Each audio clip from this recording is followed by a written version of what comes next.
Hello, I'm Miss Lauren. Welcome to the Yellow Room. I'm going to start you off in the hallway here just to show you what you would normally see if you were picking up inside. We have the weekly planning form and our dailies that we keep here. So this is just tells what you're going to do every single day. Our schedule for creative movement and birdhouse we keep up here, and then our daily schedule.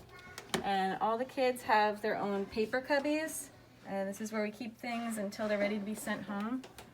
They have their individual hooks on the walls spaced out so their coats don't touch. And normally we have stuff in the hallway so our other classes can see as they pass by work from the students, but we are switching it out for our new projects coming in. And same thing with, this is our wall of art. Normally we're switching it out and starting to put up some of the October stuff coming up soon. So, right when you come in, we have the dramatic play area where they can play with their kitchen. We have a pizza oven. Today we are going to be finishing this poll.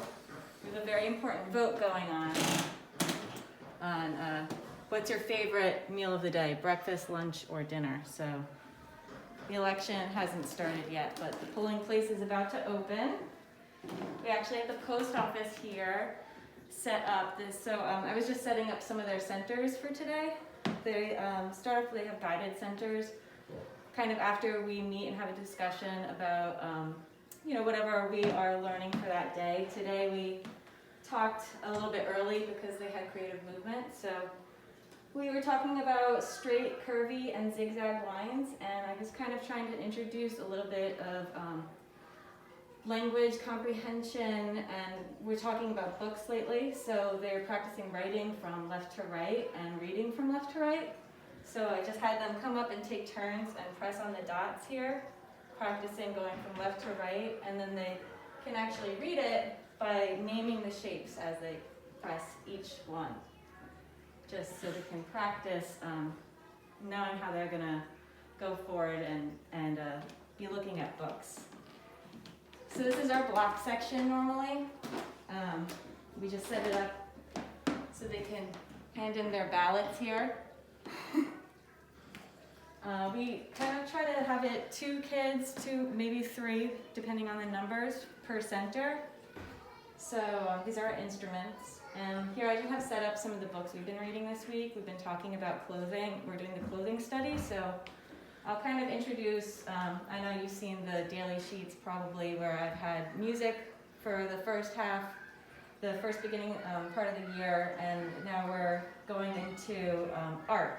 So I try to include that with to supplement the creative curriculum that we do, just to mix things up and give them a chance to do something a little more independent, creative.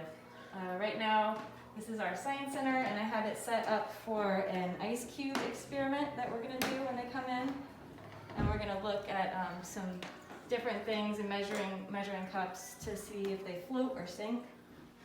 Over here, they're going to be practicing their cutting today. So we're going to be practicing cutting straight, holding scissors, cutting on the line, zigzag, curvy, and see where they're at. And then I usually save those in their portfolio so we can see how they progress over the year.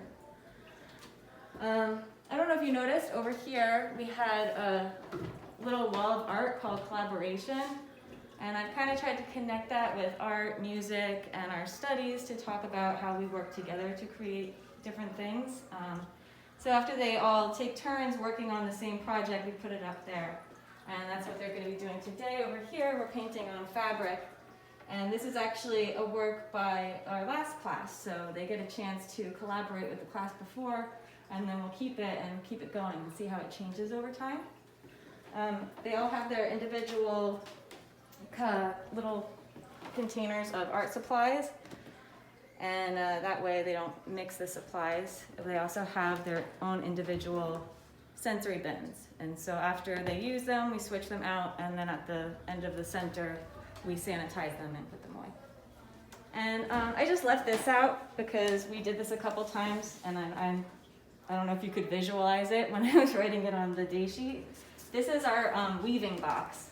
So I just made this, and it kind of went along with some of our books and talked about going, they could practice going in and out, under and over, and they're actually pretty good at it. We have some superstar weavers in the class, so I like to put that out. That's a great way, Miss Lauren, too, to practice directional words, over, under, in, and out. Yes, and they like saying it as they do it too, and they can figure out what's going to come next in the pattern. This is our library. If a kid says they need space, they can come over here and just chill out until they're ready to come join the group or participate in a center. We also have another art wall here. I need to label this one, but these were our fall pictures, and they used fabric to paint. So they crumpled up little pieces of fabric, and we wet them in water, and then they dipped them in the paint and blotted them on. I kind of like to do multiple processes with their artwork. So I'll let something dry that they paint on, or they'll draw on it first, then they'll paint on it, then they might like add collage pieces or something like that, so we can build on what we have and not just send you home scribble. That's pretty much it. We have a bathroom over here. Did I talk about toys and games? We call the center Toys and Games, and it's most of our STEM stuff. Like we have manipulatives for practicing counting, doing patterns, some magnets, shapes, and then we also have our dollhouse and people and bristle blocks. Our little farm, they love this. This is a center I made. Miss Cheyenne helped me too. It's just different shapes here, and then kind of mix them up, and then they like to sort them either by color or by shape, and it's just a good way for them to figure out the difference, that something is at the same shape, it might be a different color, or it might be a different size, but they can learn how to categorize them that way. And then behind you, Miss Lauren, I see your family board over here. This I can't forget to mention, because I want to ask you all to send in some pictures of your family so we can add to our family wall here. We only have a few carried over from some of our older students, but yes, please send in some family pictures, and then we can talk about them before we put them up with the other children. Is there any questions or anything you wanted to add, Miss Lisa? The only other thing I was going to ask you, Miss Lauren, is can you tell us quickly about what's underneath your chalkboard over here? Yeah. Sorry. No worries. Here we have, the kids can go in, there's a little basket over there. We keep the pictures of their faces, and their names are underneath. Here, I'll take Mia off right here. So they can practice name recognition, and they can match it to their face. They can find their name and stick it on there when they come in. Awesome. Yep, I think that's it, Miss Lauren. Thanks so much for sharing your room. Thank you. And we'll see you guys all next Monday on the 12th for back to school night. Bye, guys.